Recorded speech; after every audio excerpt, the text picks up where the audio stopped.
If ever your life could be a true crime podcast episode, then this podcast is for you. We're about to embark on a roller coaster of emotions, insights, survival, and stories about escape. So buckle up and let the journey begin. Like we were talking about hitting a wall. Nicole looks at me yesterday and we're talking about all these grants. And I just said, I can't do anymore. Yeah. I hit a wall. I feel better today, but she just looked at me and kind of like, I can't help you. I know. Oh, we need help. Anyway. I got a hug from Chad yesterday. Am I asleep? No. Pinch me. You are not dreaming. It's a true story. What? I must have had a look on my face. Did you rescue him from the front of our, No. He just was like, are you okay? And I'm like, there's a lot to do in soon. Life, yeah. Yeah. And he was like, can I help? I was like, not really with this stuff. And then he said, do you need a hug? I was like, no. And then he's like, I don't offer those very often. I was like, you don't. I will take that hug. You Thank better you. take him up on it. Yeah. Is there proof? Probably security footage. Oh, okay. Yeah. Okay. I mean, it was in the hallway. Well, it wasn't very like in endearing. secret. Yes. Yes. No. It was like in front of, could have been in front of other people. But yeah, it was very sweet because he is not, even though he looks like a big teddy bear, he does not behave like, a big teddy bear all the time. So yeah. No, there's many facets to Chad. That's an understatement. Yeah. But I thought it was funny. And I did say no initially. And then I'm like, I might never get this offer because I am a hugger. You are a hugger. I am a hugger. Not with everybody, but if I think you're okay with it, I will hug you. Yeah. Or if we're friends or family. Well, welcome everybody to this episode of the Escape Pod where we are completely off the rails already. So this is going to be a wild episode. We can just tell there's a lot of energy in the room. Also, we haven't recorded together for a long time. We are feels actually like a month. escaping to the Escape Pod Yeah. because we haven't been here in a long time. So I'm happy to see you Yes. here with headphones on and Right. a mic sticking out of your mouth. In front of my In mouth. front of my mouth. What are you escaping from this week? Anything special? Anything driving you crazy? Grant writing. I think we established that before we hit the air. Here's the deal. Yeah. I don't mind doing it Yeah. if I think there's going to be at least a chance Yeah. that it's going to be successful. For those not from the nonprofit world, which a lot of people listening probably are not, it's a bit of a gamble. I mean, you can apply, and you never know. Well, and here's the thing. We're definitely rabbit hole number 1. Should we count again? Okay, let's see. Tick mark 1. So for some nonprofits, they still have fees for service. They have some kind of membership fee, or they have some kind of fees for service. So they have a built-in revenue stream. Mm-hmm. We very avidly believed in our model in order to get people out of crisis brain that money couldn't be a factor because money is so stressful to people, particularly when you don't have a lot of resources, then the stress is amplified.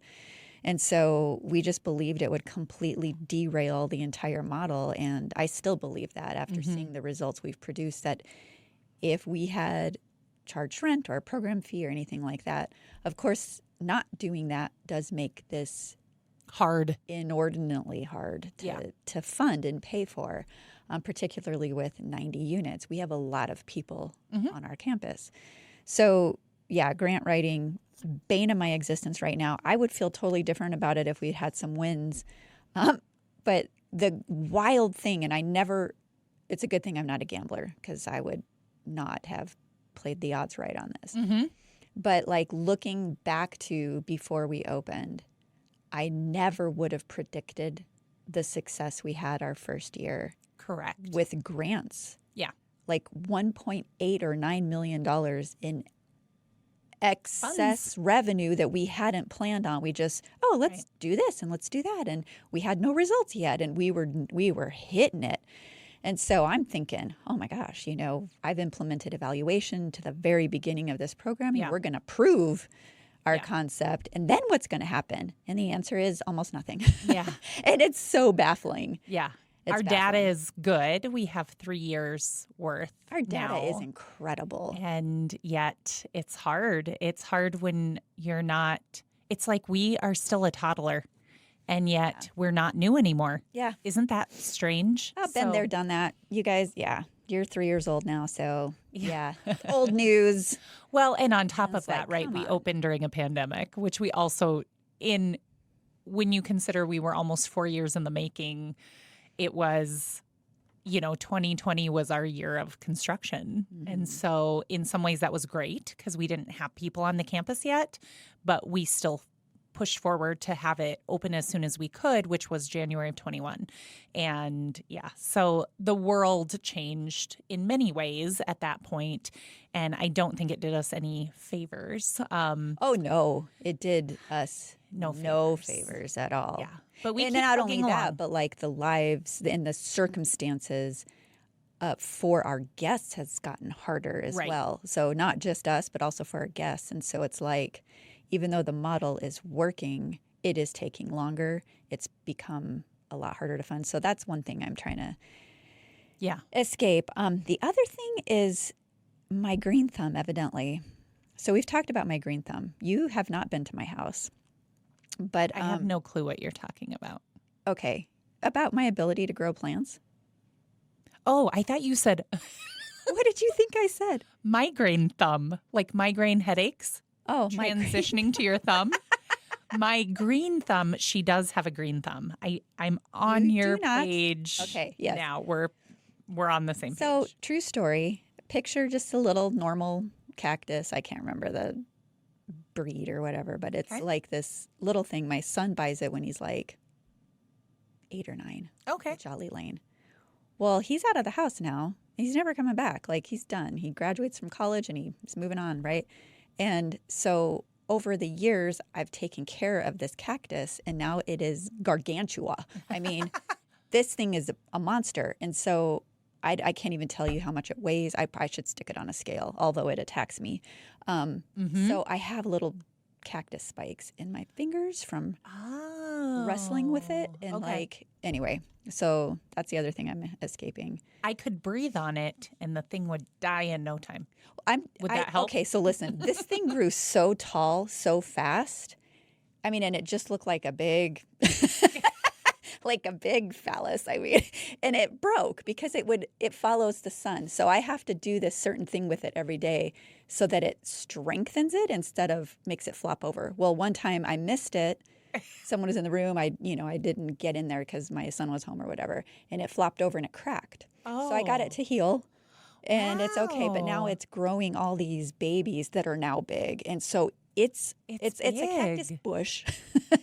But you should see the plants at my house; they're probably borderline obscene. One time, true rabbit hole, brought a plumeria stalk back from Hawaii.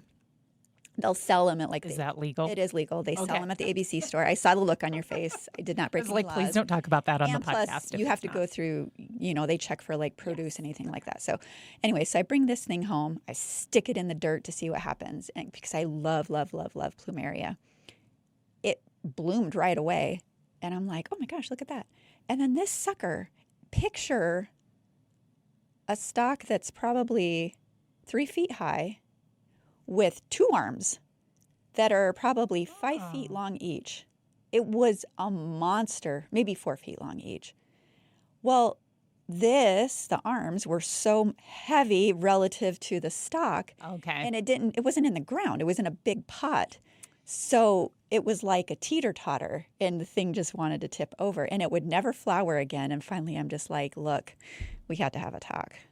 If you're not going to pull it together here, like, it's time to kind of dismantle you. And then one of the arms fell off, but it did. It just looked like a big T. And I'm like, So was the arm falling What have off I its done? way of telling you? it tipped over. I'm Yeah. done. Yeah. I'm like, okay, well, go in peace. God be with you. So we had to bury that one. It was really sad. But anyway, so and then because I haven't seen you forever, I get to have the second half of my back procedure tomorrow. Oh. Yeah, I'm really You'd like to escape all the things. well. I want to get to the other side of that. It's not that bad. Okay. The doctor makes it pretty cool, and he's chatty, and we also like the same kind of music. Okay. So, I mean, it's not going to be as bad, but then, do that and run hot on Valium to a funeral. Yeah. So. Yes. And who knows? I mean, maybe the Valium will make the funeral not as bad because I don't do well at funerals. I mean, you've seen me at funerals. I was going to say, or it might make it worse. It's hard to know. Well, I guess we'll find out. Mm-hmm. Yeah, so we'll be coming in hot for sure. So 42 things that I'm escaping. All righty. What kind of story are we escaping from today? I think the only know how to explain this one. Basically, it's a series of stories that end up intersecting. Okay. And it's a big mystery. So we have an ensemble cast. We have a lot of names. Okay. You want my Post-it notes? I have paper. Okay. I have pen and paper everywhere I go. I didn't know if you needed reporter paper. in me. Yep, you could do that. Keep things straight. They're going to seem unrelated at first, but then they do intersect. Trigger warning for sure on this one. It does involve some child sexual abuse, child abduction, rape of a minor, and extreme violence against women. But the story overall is really interesting. You'll see a lot of perseverance in figuring this out, and it took so many people to finally get to the bottom of what was going on, and it's really fascinating. So I've seen this story, and we're going to call it the Suzanne Marie Sevakis story, presented in a very different way, basically starting at the point that a woman's body is found. Okay. I went through all of the research and turned it into a chronological story. Okay. We'll see how I did. This could be a train wreck, or it could be really, really captivating. I guess we'll find out. Listeners, I'm sure you'll let us know. Okay, are you ready? I mean, the trigger warning makes me want to say no, but I will say yes. Hit me. It is very, very interesting. Okay, story one. So around 1968, in or around Livonia, Michigan, a woman by the name of Sandy Brandenburg marries her high school sweetheart, Clifford Sevakis. They get pregnant right away, but Clifford gets deployed to Vietnam, so he doesn't get to meet his daughter until she's about 6 months old. And by the time he gets out of Vietnam, as you can probably imagine, most of them were pretty messed up mentally from that experience. And to top it off, he gets home to meet his daughter and finds out that his wife has been seeing another man. So they get divorced. Sandy marries this other man and has 2 more daughters, Allison and Amy. So the first one is Suzanne. I don't know if I said that at the beginning. Allison and Amy are the second ones. So they split up, and now she ends up divorcing the second man. And now she's a single mom with 3 little girls, all under the age of 5. Ooh. Yeah, ouch. Moves into a mobile home park up on a hill. Bad place to be in Tornado Alley. Tornado comes through, destroys their home. Oh. Yeah, so a lot of early trauma in these little girls' lives, right? Sandy goes to social services to ask for help because she thought that's what they were there for, right? But instead, they take her daughters into custody because they didn't think she could care for them.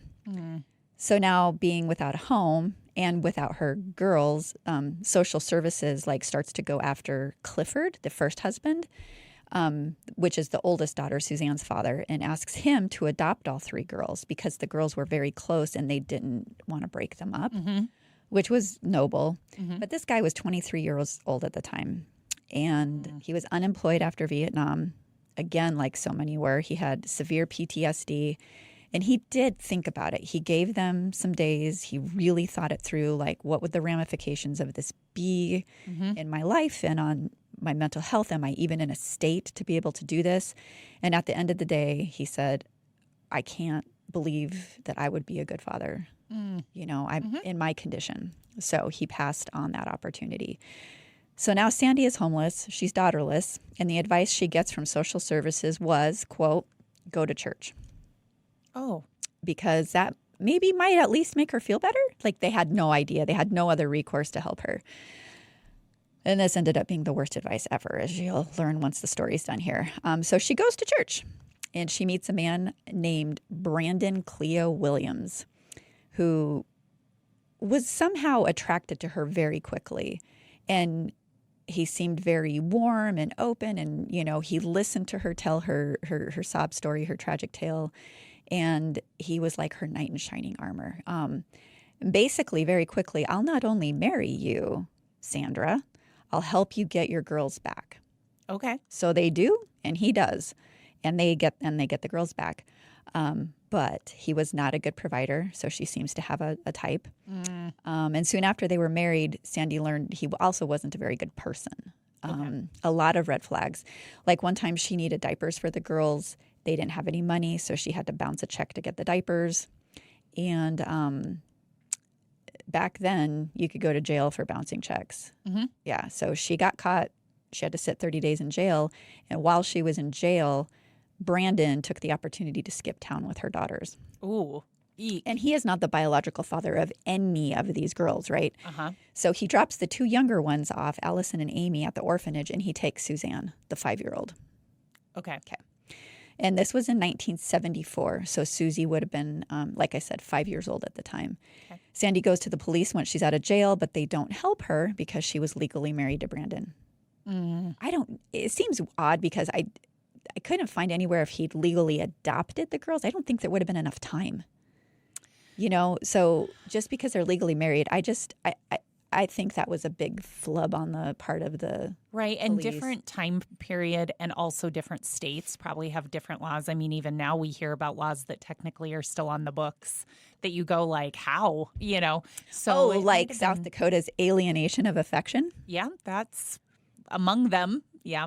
So if I decide to have an affair, my husband can sue the man who takes you away. Takes me away. Whisks you away. Yeah, and it used to be just the male spouse being able to sue. Yeah. And I'm like, we have to get this law off the books.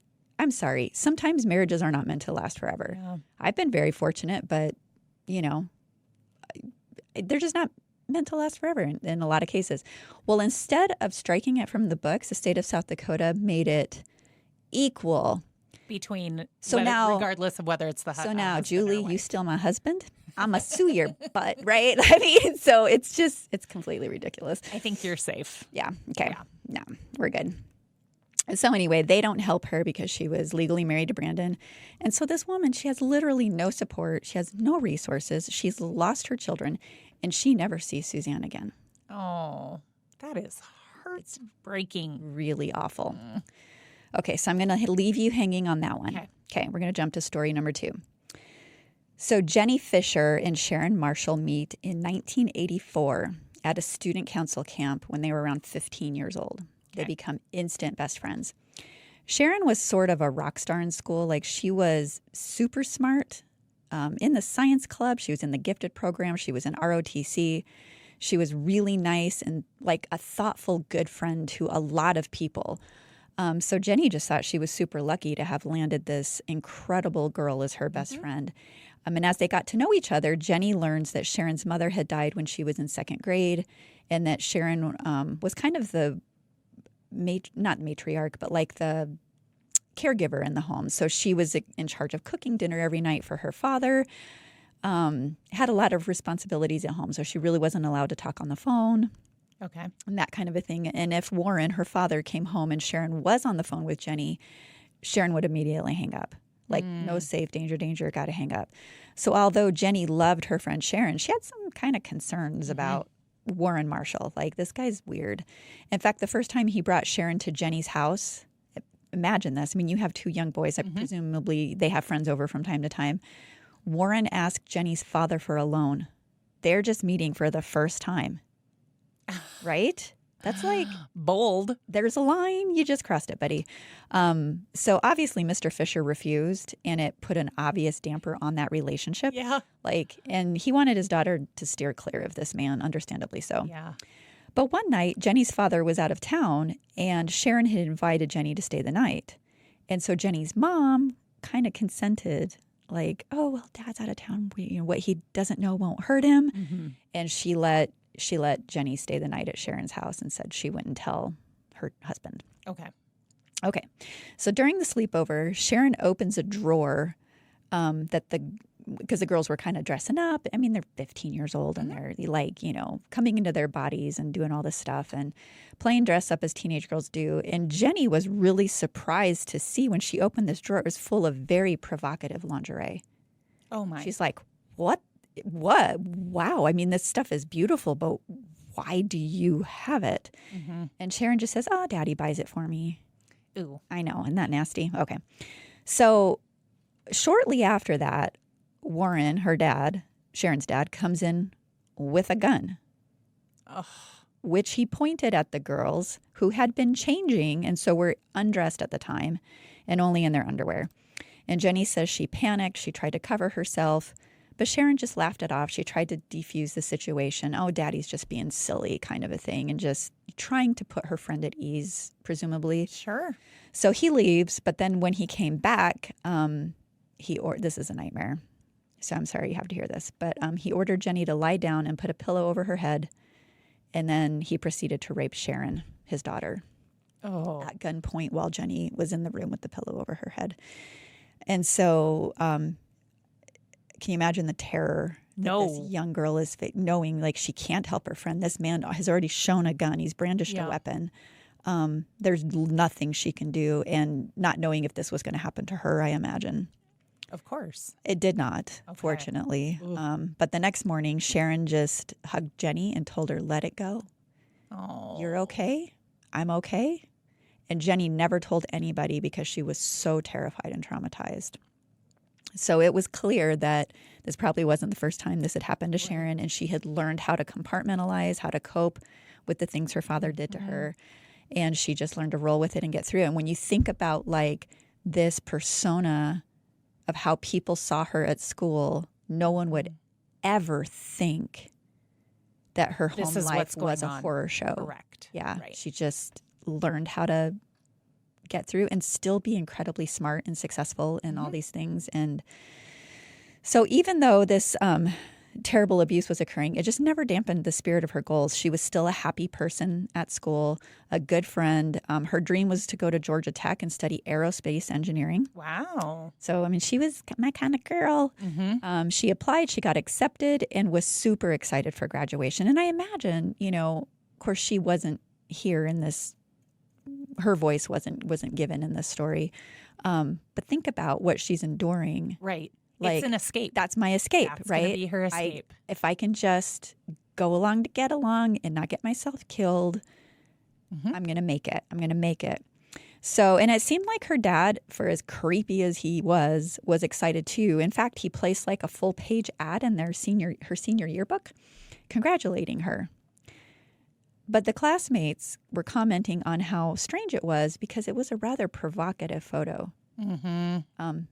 Sexy, a little inappropriate, nothing a father maybe would be promoting. And he picked it. He put it in there. I can imagine. So, yeah. Not long after graduation, Sharon confided in Jenny that she was pregnant. Oh, no. Yeah. And decided to have the baby.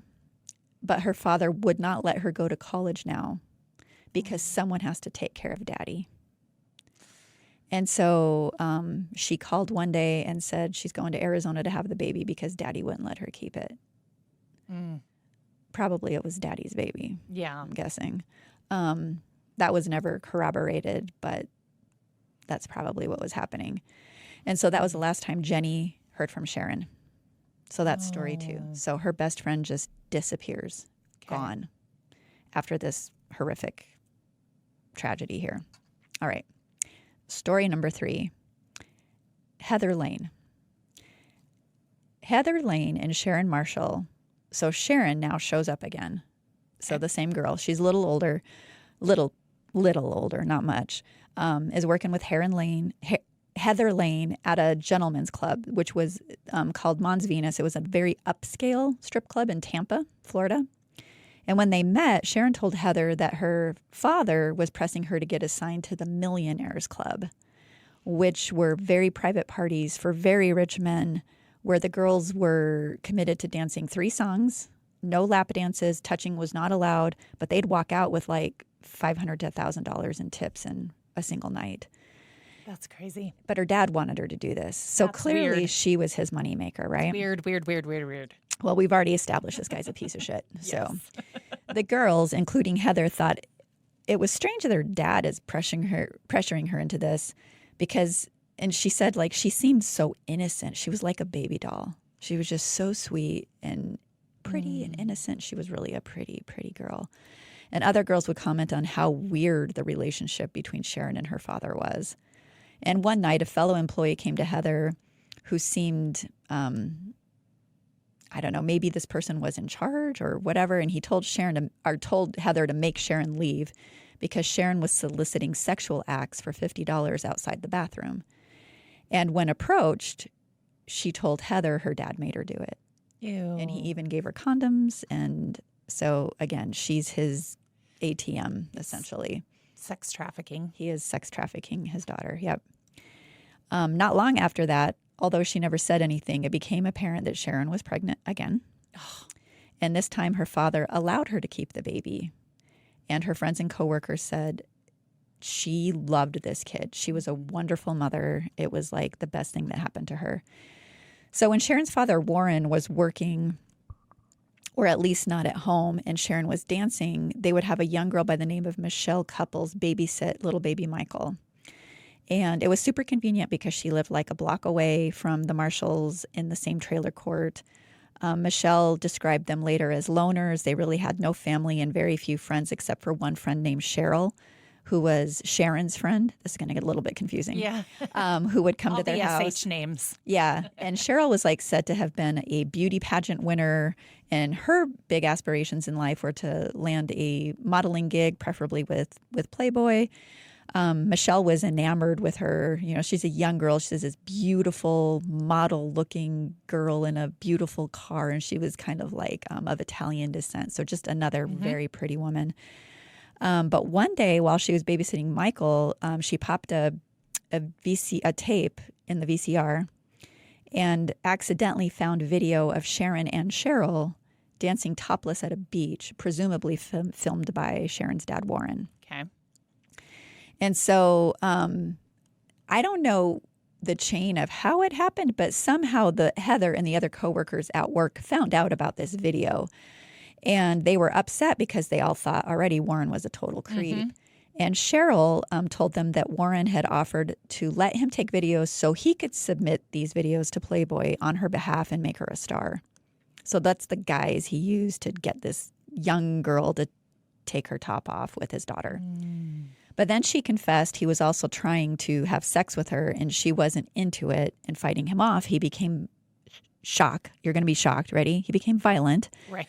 And soon after this, Warren and Sharon disappeared again. Just like that. They were gone. Sharon stopped coming to work.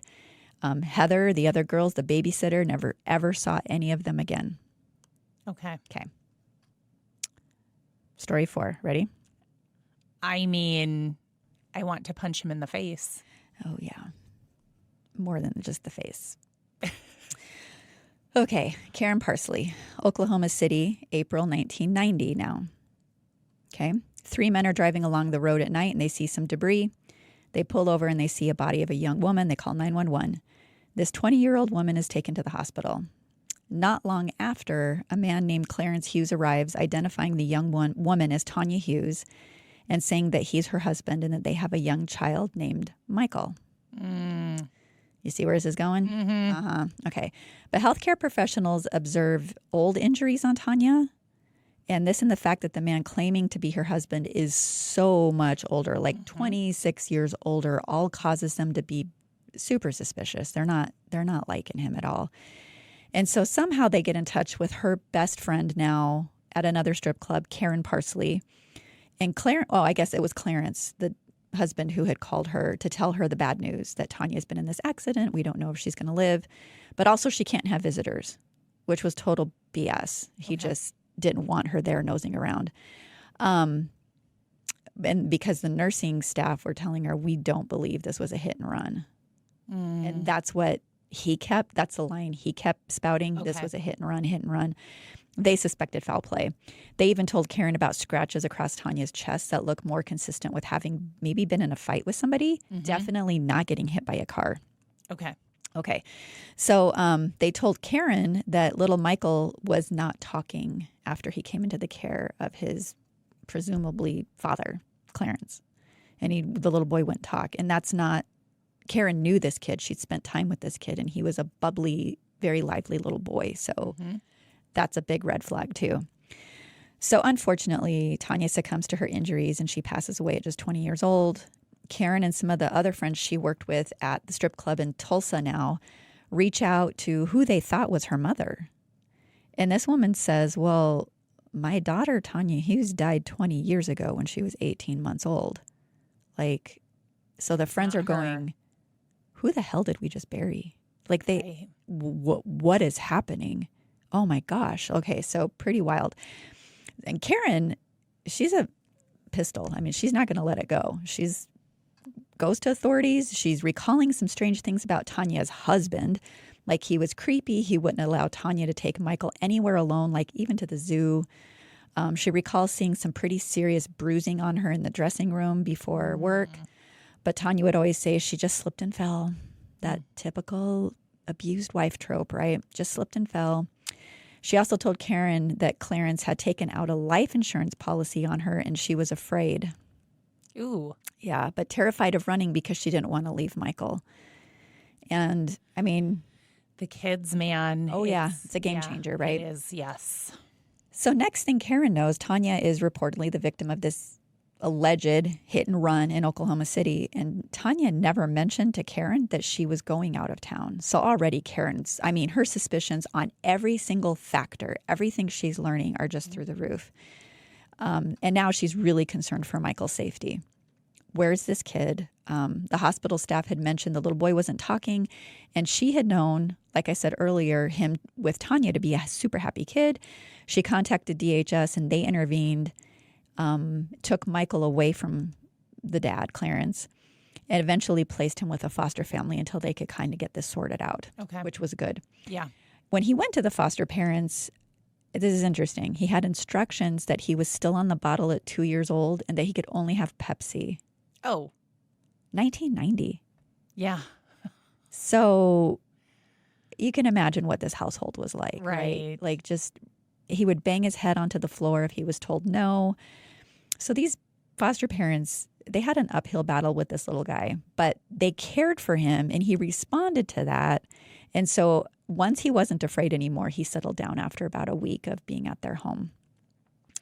And they saw him blossom. They had him for 4 years. Okay. And he blossomed. And this whole time, Clarence was fighting to get Michael back.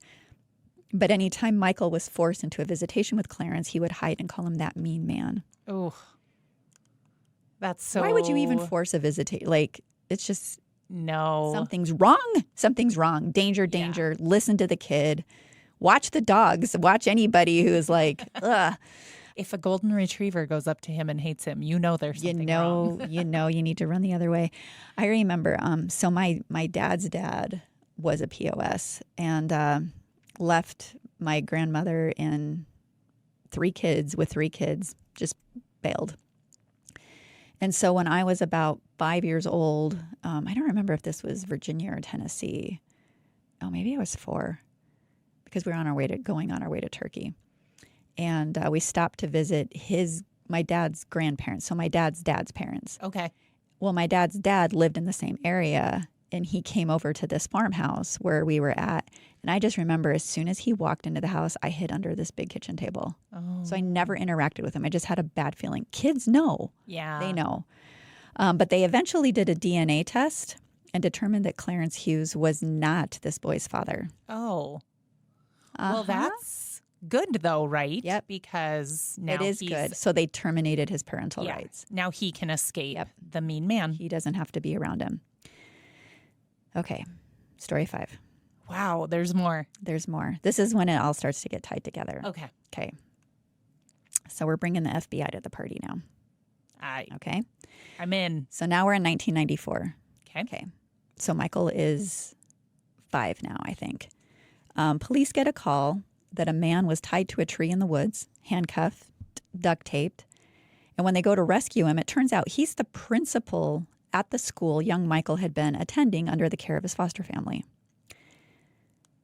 Yep, so they cut the guy loose. They get his side of the story, and he says, look, Clarence came to the school, met with me, held me at gunpoint, made him take me to Michael's classroom, and actually pulled Michael out of the classroom while holding me at gunpoint. And then he takes Michael and the principal go, and he ties the principal up in the woods and bails. So now the police are onto this guy. They go back to Tanya's mysterious death 4 years earlier and learn that Clarence had tried to collect on his wife's insurance policy. But there was a discrepancy because he had so many aliases that his Social Security number he used for the claim came back to a man by the name of Franklin Delano Floyd.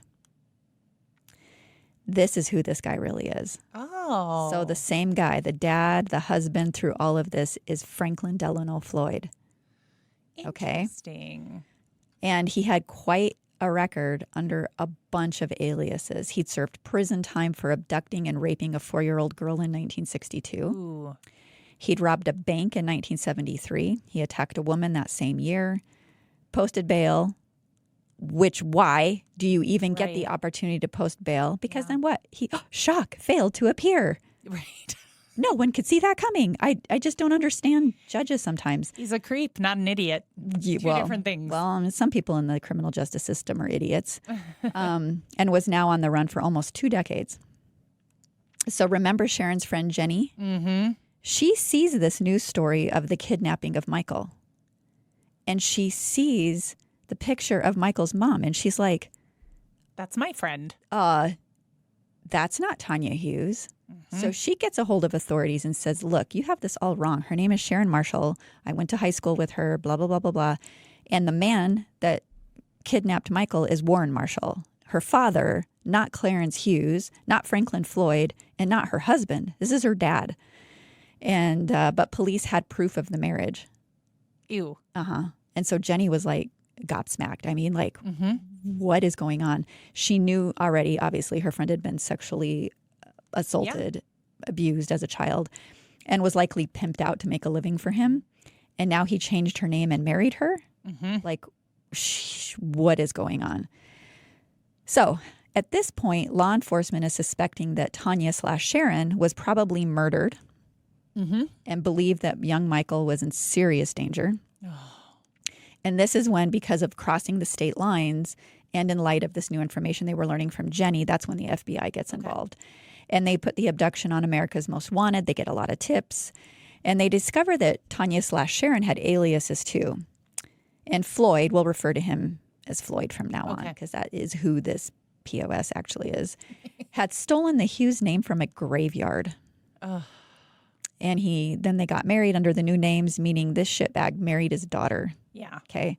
And at least that's how it was looking at this point in the investigation. So the FBI has now figured out who they're dealing with. They pull all of his history. We talked about the history of sexual crimes that he had, served prison time, and somehow they come across a family photo of him and Sharon when she was around 5 years old. And analysts start to look at this picture. So it's like she's sitting on his lap. They're both facing the camera, like a professional picture. And analysts are like, this child looks sad. Something's wrong here. And they also realize after piecing the timeline of his life together that Floyd was in prison when Sharon was born. So there's no way he was her father. Okay. And remember, he's already been, in 1962, he had abducted and raped a 4-year-old kid, right? So Sharon died at 20, so she was born in 1969, but Floyd was in prison from 1963 to 1972. Okay. So there was no way he was her biological father. That's when they realized he'd probably kidnapped her, just like he did with Michael. So now they're back to still not knowing what Sharon Tanya's real name is, where she was born, who her parents were, how he got this little girl. But they do know that they have to find Michael ASAP, right? So Floyd has already been a fugitive for 17 years, and he's really good at evading. He's really good at staying off the radar. But the FBI were determined. They drilled in, they studied his patterns, they put a stop on all his aliases, and sure enough, Floyd attempted to renew a driver's license under one of the aliases in Louisville, Kentucky. So they got him. They set up a sting where they were like in a delivery uniform delivering the driver's license that was being issued. UPS, I think it was. And as soon as they found him, they arrested him, took him into custody, finally after 17 years. Wouldn't you love to be in the room with the team trying to like figure out, okay, what are we going to do to get him? Yeah. Because it often is something a little bit creative, right? Where they're like, I just think that would be so satisfying to be like, well, you're ours now, buddy. Creative. I wonder if we should find some, because I do know some retired FBI people. Maybe they'll grant write for us because maybe they could solve that mystery. Or just come onto the escape pod and share some. Write that one down. Write that one down. Yeah. So, okay, so they start checking in with neighbors in Kentucky, and nobody's seen Michael. So they found Floyd, but no one's seen Michael. Scary. It's terrifying. They find his travel plan. So the bus ticket to Louisville had only been for one person. And so obviously now they're fearing the worst. Floyd claimed Michael was still alive and that he'd left them with some mysterious rich person. Right. But they believe that the boy was murdered regardless. It's really, really difficult to prove a murder case without a body, but they're going to go for it. They're going for it because they know this guy is a horrible human being. So they charge him with kidnapping, carjacking with a firearm, and a second firearm offense using it while kidnapping the principal. Floyd decided to defend himself. So reminds me of like Ted Bundy, this ego, this hubris of like, I'm smarter than everybody, you know. Well, plus he's evaded law enforcement for 17 years. I'm sure he probably thinks he's pretty cool. Right. And it was all circumstantial evidence that they had. So they were like holding their breath while they were doing this. And fortunately, we had a good judge. And the judge sentenced Floyd to 52 years in prison with no possibility of parole for kidnapping Michael.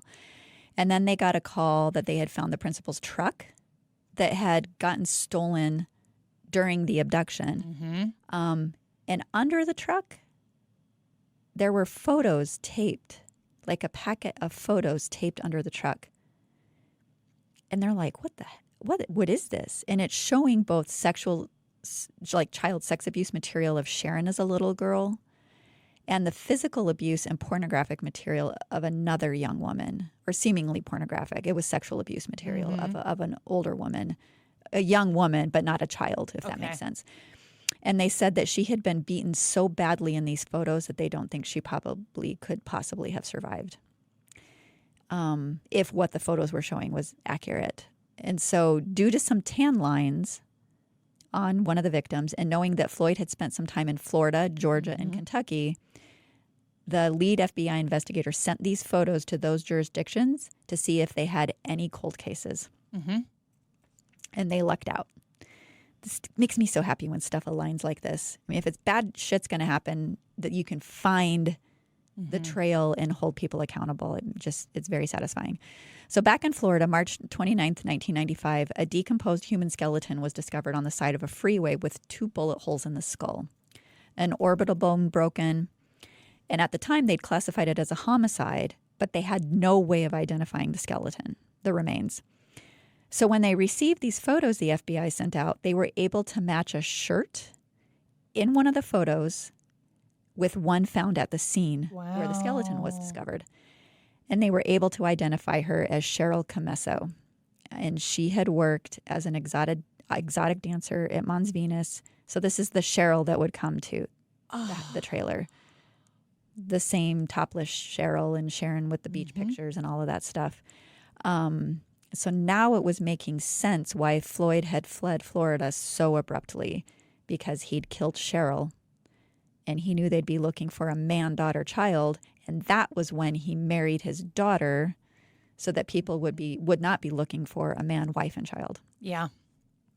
So. And it worked. And it worked. For a while. Yep. Till it didn't work anymore. Yep. So now they're trying Floyd for the murder of Cheryl. And remember the babysitter? Or not Jenny, Michelle.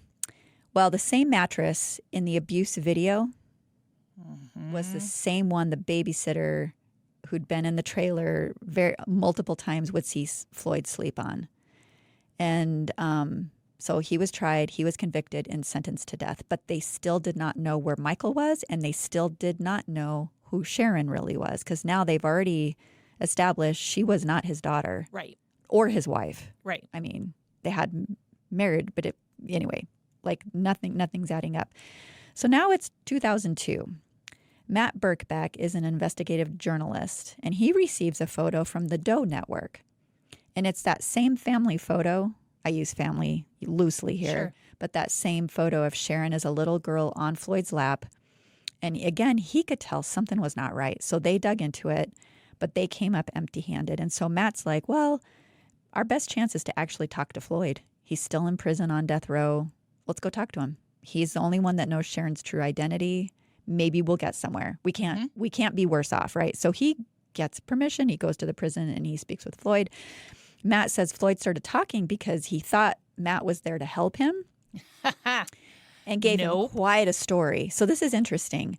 He was born in 1943. He was sent to live in a children's home because his mother could not take care of him and his siblings after his father died.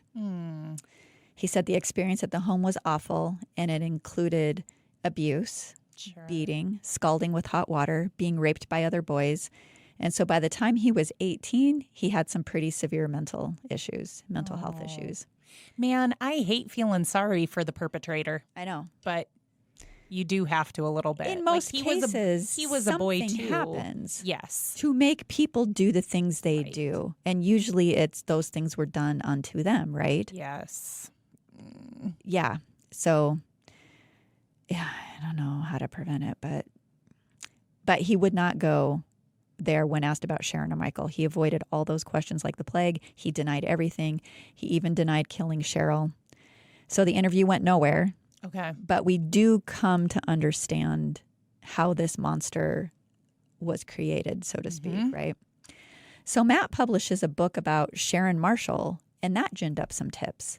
And one tip was offering DNA, a girl claiming to be Sharon's birth daughter who'd been given up for adoption. Wow. I just got goosebumps. So this happened in 2005. Her name is Megan Dufresne, and she is Sharon's birth daughter. The first one. Yeah. So she was, no, actually, this would have been a third one. Oh. Okay. I think I'll get there. I might have that wrong, but I do think it's coming up in my notes. She was a junior in high school when her aunt discovered Matt's book. Clarence and Tanya at the time had gone to an attorney looking for someone to take the baby because they could not afford another child. So I think this was after Michael. Oh, okay. Yeah. And so that would have been, oh, here it is. Yep. That would have been her third baby. Okay. And so the attorney helped and they found a couple who adopted Megan. So now we're in 2010, 2011. Megan decided to give this DNA to hopefully find family. Like, where did Sharon come from? What's her origin story? To figure out, is someone still missing her? Are they still looking for her? What's going on? They learned that Sharon had been pregnant 3 times. Megan was the last baby. And Joe, the FBI agent who'd worked the Sharon Michael case, got re-involved after the news of the DNA. He had retired and got re-involved, decided to take another run at Floyd while he was still on death row. This was their last resort. So the FBI went in to interview him. And they had 3 questions, right? Who was Sharon? Where was Michael? And did you kill Sharon? And he would not answer. But they got him riled up. I mean, they have their tactics. They're pretty slick. We were just talking about interrogation tactics yesterday, right? How interesting they are. Yeah. So he's crying now, and the agents keep asking, how'd you kill Michael? How'd you kill Michael? How'd you kill Michael? And Floyd finally said, I shot him twice in the back of the head to make it quick. So Michael got killed the day he got abducted. The day Clarence pulled him out of school, he shot him. Okay. I guess the little boy had started freaking out. Of course. Weird. Couldn't handle it. And so he just... I'm stunned he didn't kill the principal. I know. That's a little bizarre. You do find this, though, in this kind of like they end up having some weird sense of, there is a sense of right and wrong, but only in certain circumstances. It's like, well, that's a line I'll never cross. Right. It's weird. Yeah. And you see it a lot. He said he buried the boy near the Oklahoma-Texas border, but they were never able to recover the body. So at least now they knew he was rightfully justified in prison, right? Yeah. So during this same interview, they played on the fact that Floyd liked to talk about himself. I mean, very narcissistic, right? Mm-hmm. So how good looking he was. You see photos? I should have brought you photos. Not good looking at all. He was the best at this and he was the best at that and just the greatest thing in the world, right? But he tells him the story about meeting a girl named Sandy who had just lost her kids to the state. Brandon Cleo Williams was the name he was using at the time this happened. Mm-hmm. Then he gives him the name of the person he got married to, the woman's daughter's names, and where they were born. And he mentioned the oldest girl was born is the one you're asking about.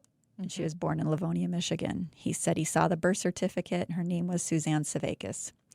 So now they finally know Sharon's true identity. Oh, it's going to make me cry. They find her birth certificate and miraculously both parents are still alive. Oh. So now they have most of the story. What a terrible story to know, though. I know, but it's got to be closure, yes, but losing your child that young and not where did she go? Who took it's true. And she knew her who took him, and the police would not listen to her. Mm-hmm. So now they have the most of the story, where the girl had come from, who she really was. They knew Michael was dead, and Matt tapped Megan's help to bring closure to the situation. They changed Tanya's headstone and they put her real name on it. Okay. Devoted mother and friend, hopefully finally at rest. And they finally had the memorial service that she deserved with people who actually loved her and gathered to send her off. She never even knew who she was. No. I mean, I'm sure being that young, she probably really only had, and then she, fuzzy memories at best of who her real mom was. And I won't even go into the interviews with like the birth mom because they're a little disappointing. Well, that's traumatic Yeah. too, right? Yeah. She had a rough go. Yeah. And that's why her kids were taken. And then to get them back, but not really get them. I don't know. Sometimes survival mode is ugly too, and she might have just had to compartmentalize. Well, there's this story we're going to do coming up. It's the opposite of like what this mom did to try to find her kid, even when she had almost no resources to do it. But you're right. I mean, trauma, some people shut down, some people it fires them up. Right. There's no one way to do it. No, but it took from 1974 when she was abducted to 2014 to discover this poor woman's true identity. That's crazy. Also, accidental escape artist in that story is the daughter who had been adopted out. I mean, thank God. The one child that they figured was the third, Megan, third child that they decided to have her put up for adoption. I mean, too bad they didn't give Michael away at that time. Bizarre that they didn't. It's weird, the choices, keep one, give one. Which one? How do you? I can't. Well, being the creeper this guy was, I'm surprised he let her keep the little boy and not the little girl. Yeah. Because he's that bad. So much doesn't make sense, but his brain isn't working like a normal person's brain either. Well, Megan now finally knows who she came from, and she was pregnant when this was going on, and so when the baby was born, she named him Michael. Oh, isn't that precious? So it's just precious. That is a wild man. You told me there were like oodles of twists and turns, and there were more even than I anticipated. So with that, let's do. I gagged in my mouth a few times with that story because gargle. He was. I need to take a deep breath, and so we'll take a break while I take a few deep breaths, and we'll again Charity lets me end on a happy note, so we'll end on a happy note. We'll talk about where we'd like to escape to when we return. We'll be right back. Hello, escape artists out there. Quick public service announcement. You hear us talk on the Escape Pod about the One Heart campus. To learn more about this place for hope and healing where lives are changed for the better, listen to the prologue episode at escapepod.live or wherever you get your podcasts, or visit oneheartrc.org. Welcome back into the Escape Pod here at the One Heart campus in Rapid City, South Dakota. If anybody's still there, I know that was a...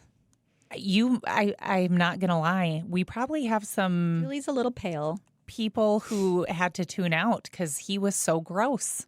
Yeah. Gross guy. I mean, I didn't go into the graphic details, so Thank you. it was sanitized. Appreciate it. But Blah. I just think, the way this girl probably at age 5 learned to compartmentalize her abuse. Yeah. And probably school was an escape. So that plays into that being super smart, wanting to still dream. At least he didn't kill her ability to dream and, be an aerospace engineer and all these things. And like you said, a good friend, obviously wanted to be a good mom, was trying, for sure, she was a survivor until the bitter end. Yeah. Which is impressive. She'd been playing the long game, it sounds like, planning her escape. For many years. It was so close. Yeah. Well, that's why he did what he did, right? Because he probably knew. Yeah. And my moneymaker. The time is limited. Is about, yeah. Ugh. It's going to expire. Dirty, dirty, gross man. Yeah. So what you want to escape to this weekend, this coming week? What do you think? What would make you happy? What would make me happy? Mm-hmm. Well, for real, going up and checking email after this and seeing that we have like a $20 million grant. I have not applied for a $20 million grant. But I was going to say, this is news to me because there's nothing in the hopper. I bet we're at about $3.5 million or so this year that we've applied for. How about just somebody who wants to create an endowment that keeps us open in perpetuity? That'd be awesome also. So I can one-up your $20 million grant. We could just let's bypass that. And we can share all of the many, many, many successes of people who escape bad things, bad people, bad situations on this campus every day. Yeah. Yes. They are worth investing in. So, yeah, I love sharing their stories. Oh, there's we'll do some of those. Some of those will air pretty soon. It was really fun. We had an orientation last week, I think, and that's my time to get to meet all of the new guests, right? And this was a class of about 16. Wow. Yeah, I know we've had a lot of enrollments lately. A lot of enrollments. And some they've been here for a while, but their work schedule was such that this was the first opportunity they had to come. And they did, and they never know what to quite expect. Yeah. But it was really heartwarming and gratifying because there was so much gratitude. And when you can just feel that hope in the room of I have just won the life-changing lottery, right? Mm-hmm. That I'm quiet because you're making me cry. You're going to make me cry. I can't look at you when your eyes start doing your thing. So I've got to need a curtain between us. Do. That would take money. A solid black COVID barrier. Yes, and some technical expertise to get it. No, it's like work. dominoes now. Julie starts it, and then I feel her feels, and then I start to cry too. That's awesome, though. It was really beautiful, and some of them just opened up and shared their stories. One of them, Julie, this is remarkable. Tried for a year to get in here. Really? What was holding her back? The partners weren't sending the referrals. Oh, shoot. So it wasn't her fault. She's attempting to do it, and it took that long, but also being an addict. Okay. And that she held on that long so that she could be here and actually do it. And I mean, she's just sobbing and I'm like, you're already halfway there. Yeah. the fact, because that story never happens. You know, we get calls, we hear about it all the time. Someone's finally ready for treatment. They're ready, and there's not a bed available until like 48 hours from now. Mm-hmm. That 48 hours is the abyss. Yeah, and there's no safe place for them to be, and they fall into that abyss, and they never make it to treatment. This happens over and over and over and over again. So One Heart is not a treatment program. No. But we do have an expectation of sobriety while you're here, and we are committed to helping you maintain that sobriety as best we can in the work that we do. And so that's where, you know, if somebody isn't taking their sobriety seriously, this isn't the place for them, because they're not going to be able to. There are rules. There's also a lot of freedom. We hear about that all the time. Like, there's many opportunities. People work, people go to school, people have lives off the campus. And if they, you know, aren't pretty well established in wanting to maintain that sobriety, there's just opportunities to screw it up. And so, yeah, I just want to be clear for our listeners who maybe are new to our mission that, you know, we're not a rehab, but once you're here, and if that is something you are trying to overcome long term, we are happy to help you in whatever way we can maintain that healthy part of your life. So, yeah, that's a safe environment. Most people get out of treatment and they go right back to the homes or families or spheres of influence that got them in that addiction situation in the first place. And it's just, okay, hamster wheel, here we go again, right? The number of times I've asked people who, okay, if you didn't come here, you know, you went to treatment, you were sober for, you know, 3, 4, 5 months, 6 months in some cases, and you got to come here. What if you didn't come here? Who would you have gone to? And most of the time it's like, well, I might have had one person, or there was this one friend or one family member who wasn't caught up in that lifestyle, you know, that I was in before I went to treatment. And so it's fascinating. I'm been very blessed. I haven't had a lot of people in my circles who have had addiction issues, but man, my heart just goes out to people who have dealt with it and are trying to be better, because I cannot imagine having those cravings all the time. I'm bad enough with sugar.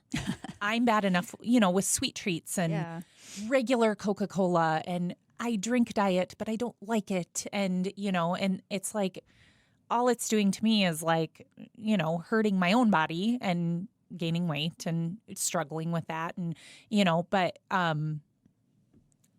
you know, I'm not doing things that like, but if like, I get if into I a looked car, at you and said, Julie, if you do not stop drinking Coke now, here are these serious consequences. You could die. You could die you're tomorrow. Die, or your kids are going to get taken away, or you're going to go to jail. I'd like to think I could. Sure. But I mean, you'd still want it. You'd still want it. And But I think that's what I know, is that like you're going to want it always. And I think that's, I mean, I do think a lot of people say if you go without sugar long enough, you actually do stop craving it. But it is a while. So there's a difference, but those are the things that make me just very compassionate toward people who, you know, go through those cycles and periods, and I just know so many people who, from working here, who I knew they did not want to be an addict. Yeah. They did not want to be doing drugs, and they could not stop. Yeah. So for them, I pray for them. I hope for them. I love this space for them while they're here. And some of them, while they're with us, is the best their life has been and will be, maybe for years, you know? And so if we can be that place for them, no matter how long it lasts, I want to do it. Well, to give somebody that reference point of, this is what peace is like. Yeah. This is what support is like. Yes. Even if they fail now, which we do see sometimes, even after a long period of time, someone relapses, and it is so heartbreaking. Yeah. But now they have that reference point of, I can do this. Mm-hmm. I can live a sober life. Uh-huh. And we always let them know, yeah, you can come back here. You can come back. You just can't while you're I get that question not a lot sober, from people so. who tour. Like, what if? Can they come back? And my answer is always, unless they've done something egregious, Yeah. which we have had people like damage a room or do something, that no, you're probably not going to get another opportunity. Well, yeah, but that's rare. Most people. I mean, our blacklist, if you will, if that's even a thing, it really doesn't live anywhere. But like, it's pretty short, and it's going to be things like you preyed upon another guest, predatory behavior. Nope, not safe. You do not get to come back. Right. If between the first time they were here and the time they want to come back, there's now a sex registry entry on them, they do not get to enroll. Someone once snuck, before our security protocols were really awesome, snuck loaded heroin needles, black tar heroin, into our campus. So that's a do not pass go, do not collect $200. Yeah, you're not going to come back. You don't get to come back because what you have to do to sneak loaded heroin needles into our camp, like that, you have to try. You're committed. Yeah, you're trying really hard. And other things would be like, just not wanting to, being disrespectful, being difficult, being like. Well, and over and over and over. I mean, not like you were it's not one disrespectful chance. once or twice or three times. It's like we have a list. You do not want to be here and better yourself. You just want to play the victim and point the finger and attack people. And it's just like, we don't want that environment for anybody. It's not a healthy environment for other people to heal. So we do give them opportunities to grow and get beyond that. And we try and we try and we try. And then, there is a limit. If you're not helping yourself, we can't do it for you. And so it's like, okay, this is not the best place for you. Yeah, not second, third, and fourth chances. We're on like, okay, chance number. We're in double digits of chances, well, and you also, still don't want to change. I think I've told the story on the pod about one of our guests who was threatening staff members. Yeah, like it was really, really stressful. There was a lot of stalking going on and scary. It was very scary. Yeah. So yeah, that would be a blacklistable offense. So yeah. Well, I am just hoping to escape my winter coat. I've worn my winter coat for several days in a row now. And I keep thinking when I get home, like, oh, I'd like to hang it in the closet for good for the season. We're not there yet, but we're getting closer. Well, we had some 80-degree days. Oh, we had great weather, but I know better in like March to put away and a we winter also coat. had hail in April, which doesn't usually happen. We get hail, just not usually this early. So I don't know what we're in for. So everybody keeps saying it's going to be super hot this summer. And I'm just like, part of me wants to celebrate. And then I'm like, do you know what the water bills are at this place? We have to irrigate our beautiful park. And I'm like, oh my God, I'm going to cry every time I have to sign those checks. Me too. Yeah, die a little bit. Because I have to try and fundraise for those checks to be written. Same. So, oh gosh, good times. Well, we're good. We're good. It was I'm nice. glad. Thanks for sharing the orientation stories because I have not had the ability to go in a while. I do try to go when I can, and I haven't gotten to in a while, and so I'm happy. Well, another one was telling me she didn't know who I was at first. She just came and sat at a table with me, and I wasn't standing up in front. So she just kind of starts telling me her story, and it was super cute. And she's in the process of getting her baby back. Oh, so that's just always, I love those moments when they happen. And she's like, it's gonna be a lot, but like she's ready. Yeah, we love those stories. Yeah. So again, lots of escape artists escaping to only good things here at One Heart, and I love it. I don't have my cheat sheet, but I will say we want you to keep coming back, subscribe, follow, share the podcast. Please give us some 5-star reviews. Like we would love that. Also, a quick shout out to some of our patrons because we've been a little remiss in doing that. So we have Peg S, we have Jason A, and we have an anonymous one so far. So that's really cool. We did not expect patrons this early in the deal. Shout out. So thank you for supporting the show. We sincerely appreciate your support. It almost makes me want to tear up here again. Well, and can I just add, it runs from $2 up to like $10 a month between those people. $2 a month to $10 a month, yeah. But it's every month, and that really does add up. And so I know it sounds like something like fundraising people just say is like every dollar counts, every dollar counts. Oh, actually, every dollar does count. Yeah, it does. And when it's every month, by the time we hit the end of this year, it's going to be like, oh, we can do something with a few $100s, So the more the merrier. We have a little fun with this, but we do hope that it becomes a thing that can actually be a stream of revenue, that we both get to share interesting stories, but also benefit from it in the long run. So just keep that in mind. Yeah, and the other thing to understand is, we see a lot of we're getting a lot of good response on our podcast, and we're bucking the odds, that's for sure, for being so new. Yep, which is really exciting. Mm-hmm. We want to definitely turn the heat up on that more and grow a little bit faster. And we see people who do this and then the podcast ends up becoming their career. Mm-hmm.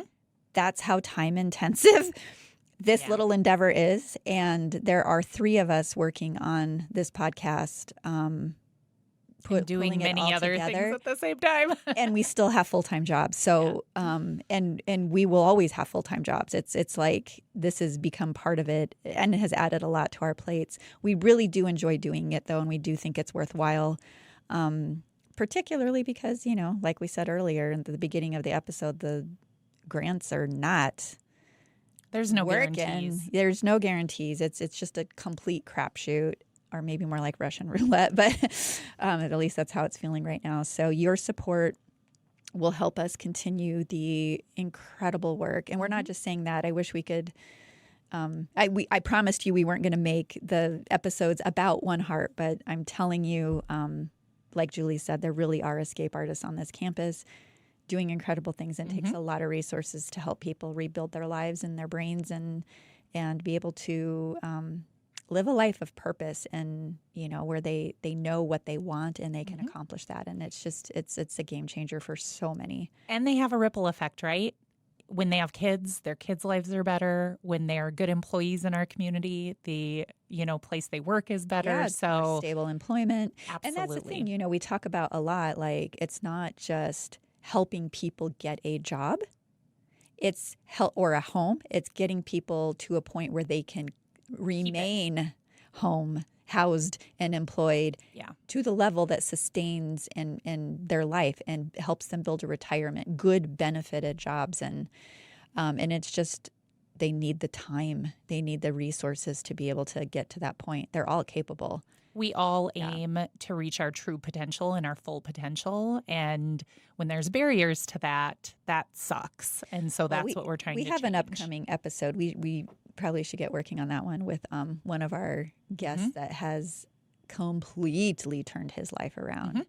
And so we've been doing some interviews with guests, and we'll get those out, and you'll get to hear it from their words of what they've really been able to do here. And we're not doing it again to be like, oh, look at One Heart, da, da, da, da, it's the best thing since No, but they have great stories. But the stories, these are stories of escape, and regardless of if you are a guest on our campus or just out in the world elsewhere. I mean, I think, what did I say the other day? We have listeners in 30 states and something like that, 15 countries or something like that. Yeah. So please just continue to share it and reach out to us. We would love to hear from you. If you want to share with us your story of escape, you can send that to escapeartist@escapepod.live. We don't have enough listener submissions yet, but at some point we would like to have that be like a monthly release of where we do an episode that is nothing but listener stories. Yeah. So I think that would be really cool, just to hear it in other people's words and hopefully inspire some of you who might be struggling with escaping certain situations out there to be, you know what, I can do that. And if you just want to say hi or give us some feedback, you can write to justbecause@escapepod.live. But only happy feedback. Or corrections. Corrections are okay too. I'm not opposed to constructive criticism. Just don't be mean. We are closing the hatch on this episode of the Escape Pod. Remember, trauma may be inevitable. How you grapple with it is optional. So stay resilient and keep laughing. Thanks, everybody.